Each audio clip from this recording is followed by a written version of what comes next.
Hi, everyone, and welcome to our webinar. You're listening to Exia Talks Episode 6, The Path to Information 4.0.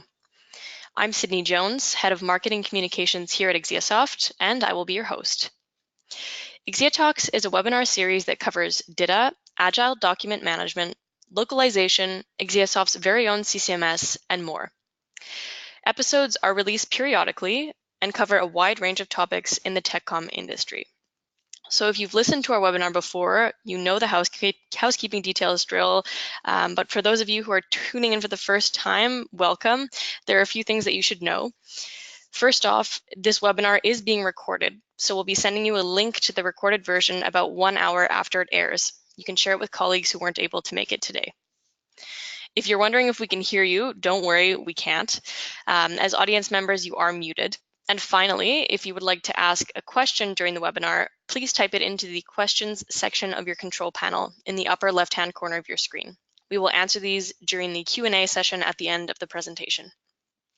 So our special guest today is Ray Galan, President of the Information 4.0 Consortium and the Transformation Society. Hello, Ray. Hi, Sydney. So before we get into today's topic of exploring Information 4.0, Ray, I'll let you introduce yourself to our audience. Okay, well, as you can see on the slide, I'm a European, despite my accent, and I'm based in both France and the Catalonia region of Spain.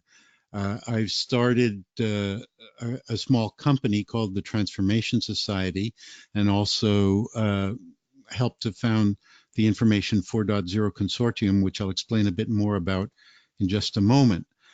So I call myself a humanist nerd, and I suppose that's because I like to dip my fingers into all kinds of pies, and I like to think of myself as being very, very interested in technology, and at the same time being a very, very strong humanist. So that's where I come from. And these are the organizations that I've had to deal with in recent time. So my company, the Transformation Society, is a consulting and training company that focuses on some of the subjects you see on the screen there. And Humanist Nerds is a description of those of us who are part of that company and do the consultation and training. The Information 4.0 Consortium is actually an association that is based in France with members worldwide to provide a think tank for informational responses to what's known as Industry 4.0. It's a space for developing projects, partnerships, ideas, and research around that idea. And as we go through the webinar today, I think you'll see quite a bit more about what we're talking about when we talk about Information 4.0 and what it means. Thanks, Ray. So we'll be covering a lot today. Could you maybe highlight some of the key points of the presentation? Sure. We're going to be talking about what we mean when we talk about personalized, contextualized information and how that relates to the fourth industrial revolution, which is another name for Industry 4.0. We'll be also looking at what are the characteristics of Information 4.0 and examining a little bit more in depth some of them, which is what you see following in the agenda. So the fact that the information is molecular, it's offered rather than being pushed, and is highly contextualized. And we'll talk about what we've got and what we don't have in terms of technology, and end up with a wish list for Information 4.0, which all of you listening, I hope, are going to contribute to. So let's get started. And just imagine waking up in the morning and getting a message like this on your mobile. So even before you've gotten out of bed, it's telling you maybe you should stay there because you've got a fever, and they've already notified your boss, and your doctor is going to come and pay you a visit, and guess what? Your health insurance premium has gone up. This is what we mean when we talk about personalized, contextualized information delivery. It's information that is specific to you and is about your situation and relates to the context in which you find yourself. Now, here's a different kind of example, which is if you've got the fever and you are walking into a hospital and you put your hand on the door leading to the infectious diseases ward, uh, it will sense the temperature of your hand and it won't open for you. It will stay locked. Now, there's an interesting question that comes up about this because we aren't all identical and our normal temperature isn't all the same. So what happens if, my normal body temperature is a little bit high and and I work at the hospital and I need to get in there? Uh, that can be dealt with if you have some sort of identification on you. So it might be, say, a swipe card with an RFID chip that identifies you, or eventually maybe even an implant with an RFID chip in it that will say, this is Ray Galan. Ray Galan has a high body temperature. Normally, he's not sick. He's not infectious. Open the door.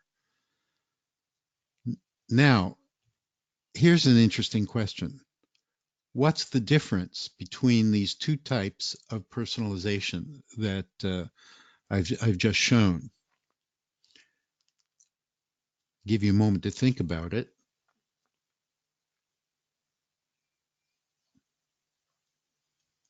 If you reflect, you'll find that the mobile notification is uniquely personal.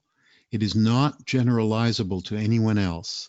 It's about one person and only one.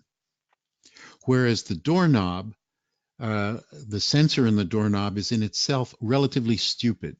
All it can do is sense temperature and react to it. The RFID connection has to be dealt with in some other location by some computer to which this doorknob sensor is connected. The doorknob itself is relatively dumb, and it's intelligence that it's connected to that helps us find a more personalized response. What that means, or what I'm talking about here, is that the doorknob is part of what's called the Internet of Things, or the industrial internet. And it's by virtue of being connected and also by virtue of having a unique identity that the Internet of Things functions. So without that RFID or something similar to identify a given user touching that doorknob, there's no personalization.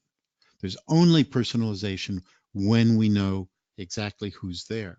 That should seem obvious, but from a technological point of view, it does raise certain complications. Now, all of this is part of what is known as the Fourth Industrial Revolution, or if you happen to belong to the German government, Industry 4.0, because they're the ones that invented that term. And the Fourth Industrial Revolution has as its salient feature, something new and different, the fact that for the first time in the 21st century, machines are not only helping humans to make decisions, machines are actually making decisions in our place. They're making decisions for us, and that is a huge game changer. And if you look at all the different sites, the different government initiatives, private industry sites, and so on, who talk about all the glories of Industry 4.0, you'll see that information is sorely lacking as a subject. You'll see statements like this one: data will be converted to information, very airily, without anybody speaking about how that's going to be done, or by whom, or by what. But this technology depends extremely heavily on information. So without information, the Internet of Things is just a collection of things. And artificial intelligence will be just artificial. So a bunch of us, about almost 2 years ago now, got together and formed something that we called the Information 4.0 Consortium. And our reason for doing it was to provide a real response from an informational point of view to these technological initiatives, because as the wonderful Andrea Ames has said, if we're not driving this bus, we're going to be hit by it. Of course, she didn't actually think about the scenario in which the bus is self-driving, but, well, I think the analogy stands all the same. So what do we mean when we talk about Information 4.0? Well, the first thing I need to say about that is this idea is a bunch of us who sat around a table thinking very seriously and very hard about it, and communicating with a lot of other people, but it's just our idea of what we think is required as an informational environment by these technologies. In other words, this is a living definition. This is not fixed in stone. It's something that we think works. People seem to agree with us, but this is very, very likely to evolve. So the characteristics are that it's molecular. That is, there are no documents anymore. There are just molecules of information, and we'll talk a little more about that in a moment. And that information, those molecules of information, are dynamic. That is, they're continuously being updated according to need. The information delivery is in the form of an offer rather than something which is pushed at people. It's an offer from which people can choose what they need. Of course, lots of us have been talking about this for a long time. It needs to be ubiquitous. That is, it needs to be available everywhere, therefore online. It has to be searchable and, more importantly, findable, because the two are not the same. So then we talk about it being profiled automatically. That is the notion of personalization, of having profiles that get down to even a single individual at a single point and time, because the information has to be delivered in a spontaneous way, triggered by contexts. Now, what I'm going to focus on as we move forward in this hour is this idea of molecular content and the notion of highly personalized, contextualized information. So what do we mean by molecular information? Now, some people have been using recently the term micro-content. That's fine with me. It's the same thing. I don't care what you call it. It's the characteristics that are important. So when we talk about a molecule of information, it needs to be the smallest unit of information that can be autonomous. Now, this is a bit of a tricky concept, because it doesn't mean that you have all the information you need in one molecule. It just means that it doesn't need anything else to be itself. It doesn't need something that it's calling upon or referring to. It is itself. And that means that it needs to be fairly simple in style. And I think probably most of us, I would bet most of you and most of the people I know have now pretty well signed up to the notion of minimalism as defined by John Carroll and others, in order to keep information simple and clear. Now, one aspect of these molecules that might be a little bit new is that they have to be based on user intent. And when we talk about user intent, that's a term that has specifically come out of the world of chatbots. So when we talk about an intent, we're talking about what does the user want to do. Now, this ties in with the notion in minimalism of being task-oriented, right? The user needs to do something. What is that? What is the user's intent? And can we suss that out? Can we figure out what the user really needs and provide that person with the information that's required? And for that reason, it's also modular. And staying with the chemistry analogy for a moment, that modular information is molecular. We can talk about assembling excuse me, molecular information into compounds, which can be combined and recombined in different ways. In order to make that possible, our information has to be tagged with very rich metadata. It needs to be profiled in a way that it can be applied to individual personas that maybe get as small as one person. And it needs to be able to respond to contextual needs.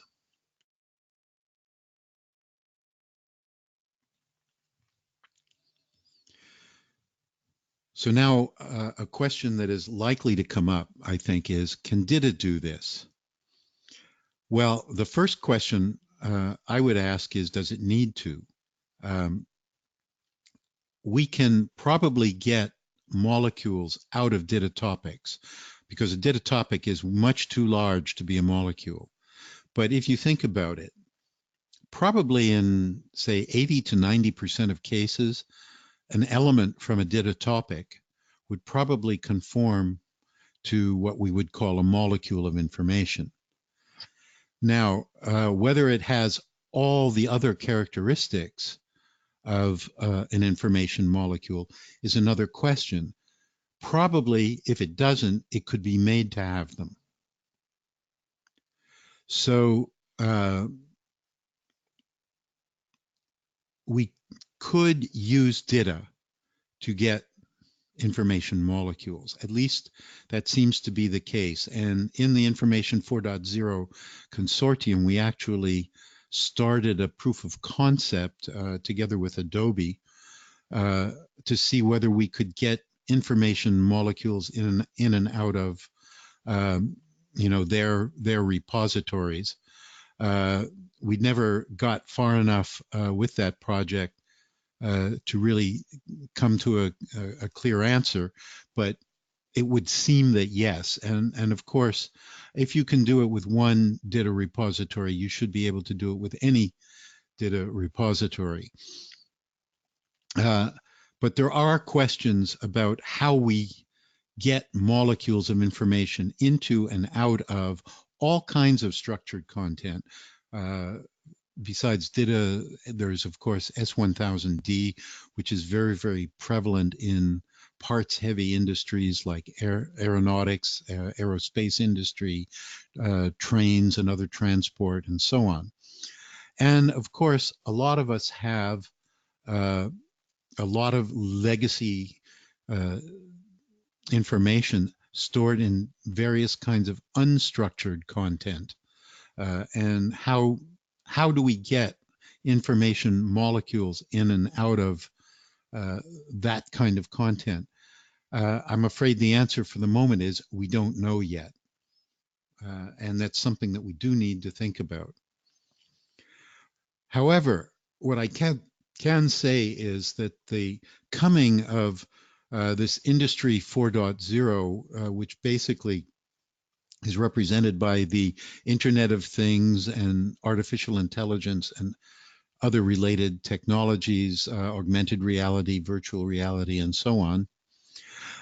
These technologies represent a disruptive opportunity for us because there's a point of convergence that we're arriving at now, which is a convergence of information and technology, which allows us to set up some new goals, some new ways to provide information to users, that take people like us who are technical communicators or information architects or other information specialists out away from being at the end of the food chain and being an integral part of design and conception uh, of products. So our goal is to provide a unique information response that would be tailored for individuals who find themselves in a given context.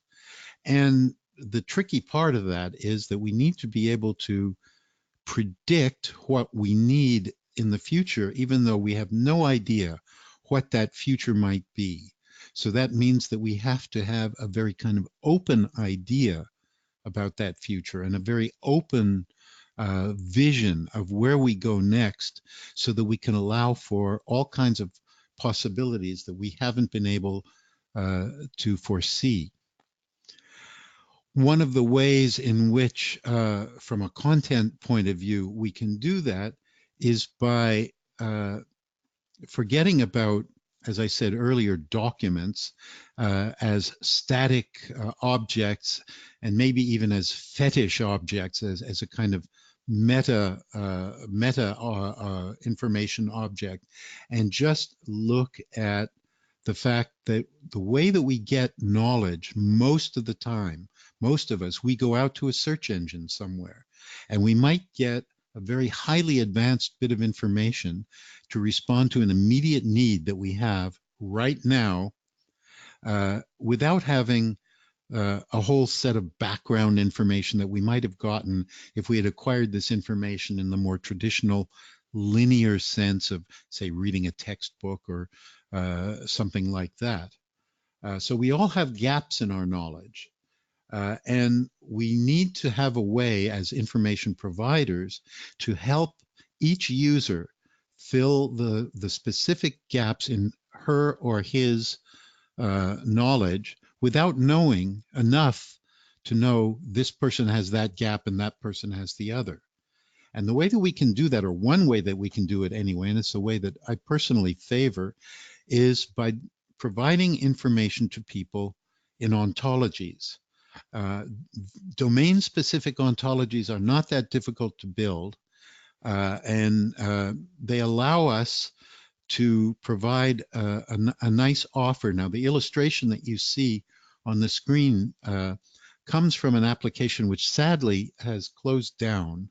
I'm very sad about it, but I still continue to use it as an example of something that worked very, very nicely. This application was called Blipar, which would go out to the web when you would show it an object, would scan the object, recognize it, and go out to the web and find everything it could find about that object, and then give you a lot of different ways of looking at the information. And one of them was this sort of ontology that you see here, where you could click on any of the other circles around finger. Finger is the central subject, and get another ontology.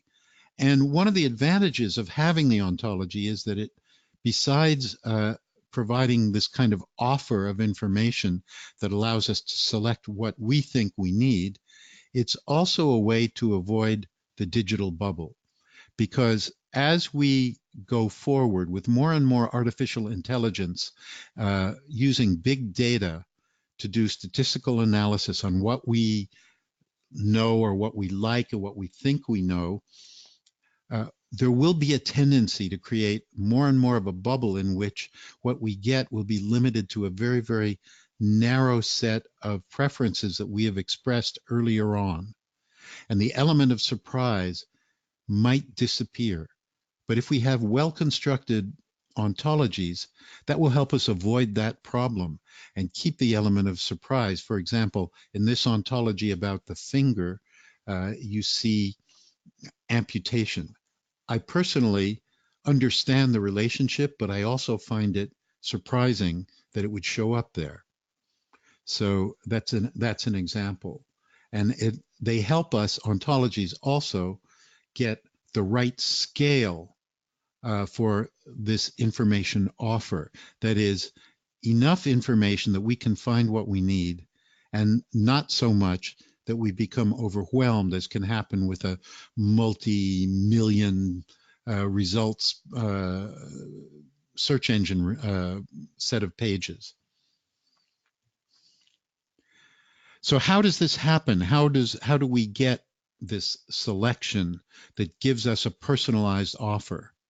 Well, the way it happens is that there's a pool of big data, which we all have. I mean, anybody who's done a Google search is part of a big data pool. So, and that big data pool has knowledge of my contextual history if I'm the one that's doing the search and looking for information. I also have, either through a device that I'm carrying, like a mobile phone, or possibly eventually an implant or a wearable of some sort, sensors that provide kinetic information, whether I'm moving or stationary, whether I'm inside or outside, whether the device itself is in my pocket or on a table. Now, all of these things that I've said until now are things that currently exist. Our mobiles do all that. The next thing, which is biometric data, is right on the horizon. And for example, if you have a Fitbit or you have something that's counting your steps, you've already got some of that functioning.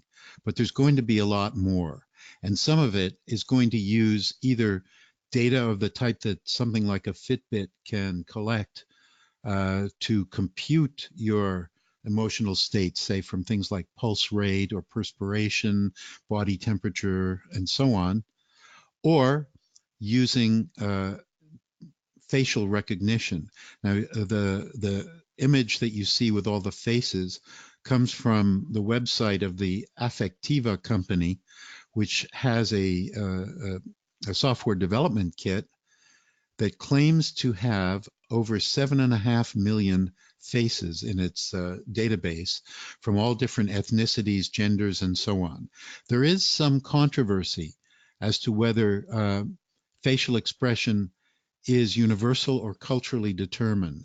And I think the jury's still out on that, but there have been multiple cases of facial recognition being used for various purposes. And I think we're going to see more and more of that as we go forward. There are also applications, there are apps for mobiles that you can download that are more like demos. They aren't very precise, but they'll show you a little bit about how facial recognition can work.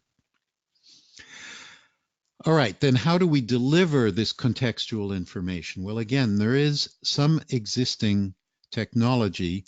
This is one example. It's called the Orion Context Broker, and it was developed by a group called Phyware, and it's available. You can get it on GitHub. It's open source, freely available, and it is used to deliver contextual information, like as shown in the example here for a bus, its location, the number of passengers, driver, license plate number, and so on. So it delivers that kind of information to applications. And here you see an example of how it's done. It's like a scripting language, right? To update, in this case, information about temperature and air pressure in a room. You can also add your own metadata using a set of statements that is very much like UML, and create your own versions of these sensing commands and scripts. The problem is that this remains static data. It's not at the moment very dynamic, and we haven't got the technology to do that on an individual personalized level, not yet.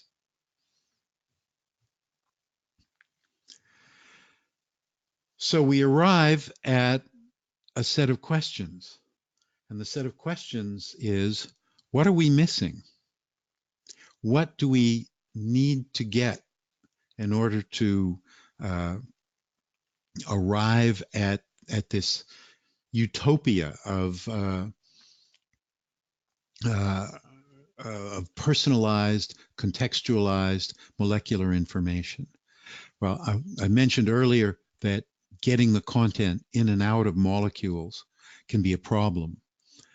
We don't really know how we're going to do that. We know we can sense that it's possible, but we don't know for sure.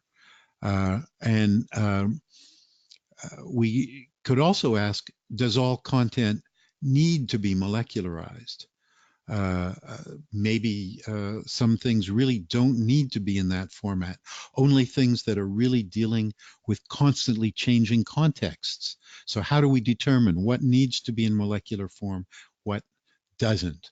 How do we then also, if we're going to be constantly updating information and we're going to have contexts that are very volatile, that only last for a short time, what happens to our validation workflows? How do we make a difference? How do we differentiate between content which is valid only for a short time and content which must remain persistent, that may affect, for example, life, health, well-being, safety, and needs to be validated in a much stricter way, in the way that most of us do right now with SMEs? How do we make that distinction, and where do we draw the line? And how do we scale real-time context sensing up to where we can do it for hundreds of thousands or even millions of people at the same time? Do we have the calculating power to do that? Do we have enough AI? Are our algorithms efficient enough, and are they good enough in terms of eliminating cognitive biases, say based on gender or ethnicity or physical abilities, etc.? How do we maintain ethical standards? Those are huge questions that we still don't have answers to. But there are some things that we can start asking for. And that's why this last item on this slide says, dear CMS developers, we can start thinking about, what do we need? What would we like to have delivered to us by CMS vendors in order to do this kind of personalized information, in order to create it? And since we are here being hosted by one of them, this would seem to be a logical place for us to go next, and for me to turn it over to you, both to ask questions that you may have and to also start creating a wish list for what you would like to see from CMS vendors, so that we can do these things. So that's where I will stop and open it up for questions. Over to you, Sydney. Thanks, Ray. So you've given our listeners lots of fodder for questions. Like Ray said, I'll now open up the floor for our Q&A period, and a quick reminder here that you can type your question into the questions section of your control panel, and that should be in the upper left-hand corner of your screen. So we've already got a few questions, and as they roll in, I will ask them one by one. So our first question is, can you explain more about what you mean by information that is offered instead of pushed? Sure. Just as I mentioned a little earlier on, we've all got these black holes of knowledge because we don't anymore get continuous information. We don't get information in a linear fashion. So we've got scatterings of information all over the place, left and right. Some of it very advanced, some of it very basic. So, and each one of us on any given subject area, or let's say use of a technological product, each one of us has different black holes. Now, if I have to provide you with information that's going to fill all your gaps, and I don't know what they are, that means I have to tell you a lot of things you already know. And that's not very interesting for you, and you don't want to have to wade through all that. So the notion of offering information through these ontologies allows us to say, okay, here's some things that we think are going to be useful to you. Pick the ones you need. And that way, users don't have to waste time reading about or learning about things that they already know, but can pick things that they need to know now. Because quite often, when we get an information request and it's related to product use or something similar, it's to fill a contingent need. People need to know how to do something right now. And they don't have time to wade through a lot of information. They need to get what they need when they need it as quickly as possible. Thanks, Ray. So we have another question here.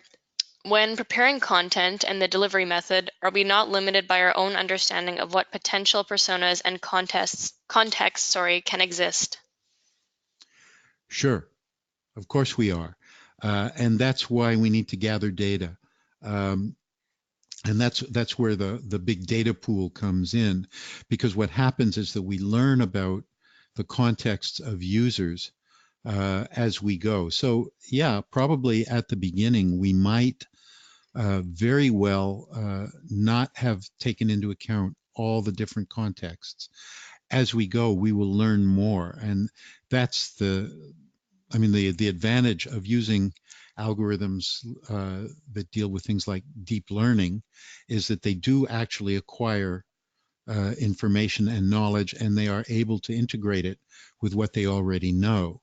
Uh, so the most complex AI that we have uh, supposedly doesn't go much farther than, say, the capacity of a bee's brain. But that's actually pretty complex, and that's pretty powerful as long as we keep it inside certain domains. So for the time being, we're looking at domain-specific contextualized information. And the notion of a HAL computer that speaks and can have a conversation with you about any subject and has emotions and so on, that remains the realm of science fiction. We're nowhere near that, but we are able to do very, very powerful things within limited domains. And I also think that good old-fashioned user research is not going to go away. We're going to have to ask users about their contexts. One of the things that I think we don't take into consideration nearly enough, certainly when writing user instructions, is that people get interrupted. They don't spend all day just using our products. So what is the nature of those interruptions? How do they affect the daily workflow of our users? And when they're interrupted, are they able to get back to where they were when they come back to our product? Or do they have to backtrack and try to think and figure out what are we giving them to help them? Uh, all of these things are really significant. And I think that contextualization is going to help us with this. But we still need to do good old-fashioned, hard-nosed, on-the-street user research to be able to answer those questions. So our next question is, it seems you're making the case for minimalism. Right amount of content, user context, findability. Do you expect Info 4.0 to be also task-oriented? Sure, but not only. It uh, the whole point of minimalism is that people learn best by doing. That doesn't mean that there is no need for conceptual information. It means that the place to get conceptual information is when you're doing it. So you do, you perform a task or a step in a task, and you get information that helps you to understand why this task works the way it does or why it is set up the way it does. Now, that might only be one or two sentences. It doesn't need a whole long tract, but it needs to be sufficient to help you understand so that when you do another task that might be similar, you can generalize from what you learned and maybe don't have to go back to the documentation or to the online help or whatever it is that's offering you information, because you got it the first time. So I'm not sure. I hope I'm being clear enough in this answer, but uh, it it's task oriented, but not exclusively. I guess that's the quick and short answer. Thanks, Ray. Our next question here, how do we deliver info that users need when they aren't aware of their need for it? Yeah. Um, I don't have a quick and easy answer to that, except that if we have contextual information and if we have information, if that contextual information includes what the user is trying to do, again, based on statistical analysis uh,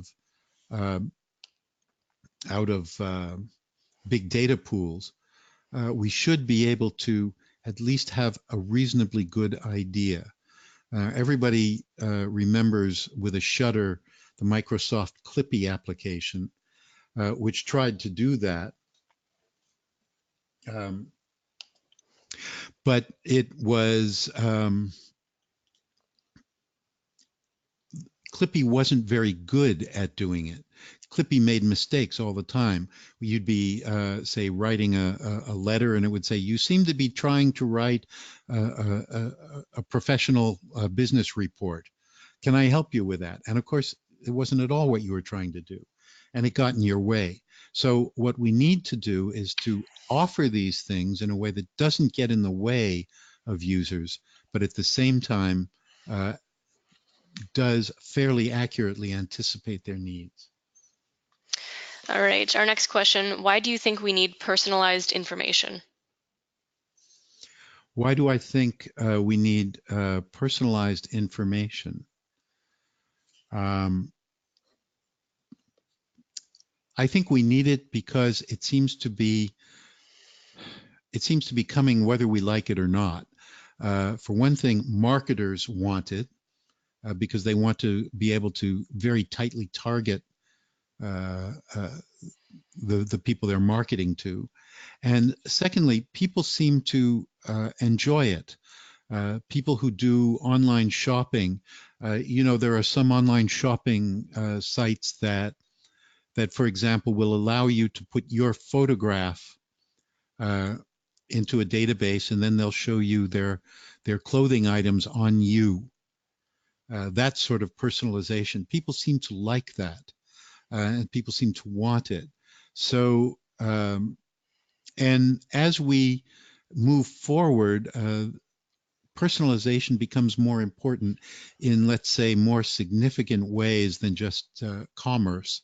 For example, for education, uh, some students might do better if, say, the lighting in the room where they are is different. Uh, Students, for example, some children have been shown to be uh, to have induced hyperactivity due to fluorescent lighting. So we change the color temperature of the light, change the style of the lighting, and so on to match the individual student. Different learning styles require different kinds of interactions. Um, if I'm using a software product and I'm trying over and over and over again to do the same thing, and I don't arrive at a solution and I'm very frustrated, it might be that I need to get the same information that you would give me in another situation, but in a tone of voice that is maybe a bit more soothing or a bit more calming, that helps me to stop yelling at the computer and actually look at the information it's giving me. So these things seem to be demanded. And the reason why I think it's important for Information 4.0 to focus on them is if we don't, it's going to be done in a very mechanical way from an engineering point of view or from a machine language point of view. And my thought is if we do it, then it's done from a human point of view and with human input. And that's very, very important. Okay, so one of our next questions, and we'll just take a few more here in order to stay within our time limit, is I don't think a CMS can do this. I also don't think metadata or personas are the answer. I think the content has to have a way to evolve, like your molecular example. The content has to evolve and be self-organizing. Have you looked at this? Well, yes, it does have to be self-organizing, but how do we do that? How does that happen? Uh, Obviously, there's some level of automation is going to have to go into this. It can't be done by humans exclusively, but um, this is one of, I think, the missing bits of technology. And maybe if the person who posed the question has some thoughts about that, I would be interested. Put it in the question box and let Sydney feed it back, because it seems like you're also thinking about it. So I'd be interested to share thoughts. And also, since we still have some time, I'd like for people to put in, what would you like? What would you like to see happen? Do you think, and you can, go ahead and put in any criticism of what you've heard also. Do you think that this is an appropriate way to go? Does it make sense to you? If not, what would make sense to you? We have another one here. One of the challenges of providing small content, especially for tasks, can be explaining the cause and effect aspects. For example, molecularly telling someone how to set off a fire alarm does not necessarily explain all the results of taking that action. If the user does not have the context, learning by doing here could be an expensive lesson. Well, yes, and that's why we have the compounds. And I think that obviously a single molecule is almost never going to be enough. The reason why we break it down into those molecules is so that we can combine them and recombine them in different ways. And uh, obviously, consequences and results and knowledge of results is absolutely critical. Uh, the fact that the information is in molecules doesn't absolve us of responsibility as information providers, as information users. Uh, Not in the least, quite the opposite. And in fact, there is, in my view, a new a new kind of occupation or a new role that is coming into play, which is a person who, at one and the same time, uh, checks that the molecules work together, that they, and builds the architecture for those molecules to be combined and recombined, and also has an editorial function to make sure that the writing is consistent and coherent, especially when you have lots of different writers, and that when they're put together, it makes sense and doesn't come out as gobbledygook, because that's going to be a very, very critical part of the process as this moves forward. All right, our next question is, do you think that conversational UI, for example, using Alexa all the time for instant answers, is changing user expectations for how soon they can get instant answers? You betcha. Yes, I do. And I think that the desire for instant response is growing, and that's not going to stop. And we have a comment here, I think in response to your question, Ray, about what people would like to see. So in the organization where I work, I would hope to see natural language processing incorporated into our search engines so as to get closer to this concept of self-organizing information. Yeah, I would agree with that. I would very much like to see that happen, and it is happening. Natural language processing is a very interesting field of study. People have made huge advances, as I think most of you all know. It's still not perfect, and we still get really weird responses sometimes, but it can do an awful lot. And uh, I was just at a conference in Amsterdam where people from SAP were talking about how they are using an AI-driven chatbot engine to start developing new ways of providing information in very domain-specific areas that seems to be working very nicely. And we have our last question here of the webinar, talking about personalized content and delivery. Do your writers need to use a new tone of voice for Information 4.0?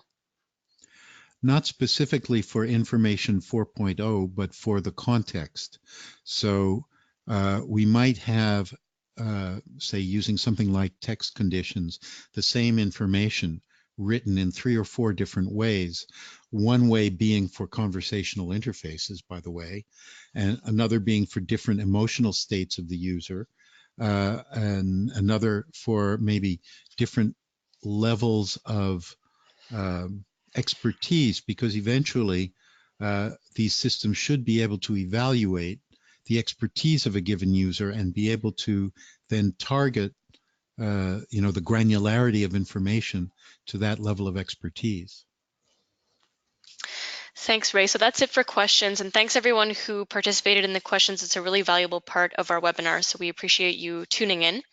And thanks for joining our webinar. Ray, thank you so much for coming in and sharing your expertise. Our next webinar is scheduled for Friday, June 7th, 2019, obviously. So tune in for a talk on customer experience and omni-channel content strategy with IBM's content strategist, Marie Girard. So follow us on Twitter, check out our website, and stay in touch for updates. And And if you'd like to be... Sydney? Sorry, Ray, go ahead. Yeah, if I could just add, Marie Girard is also a founding member of the Information 4.0 Consortium.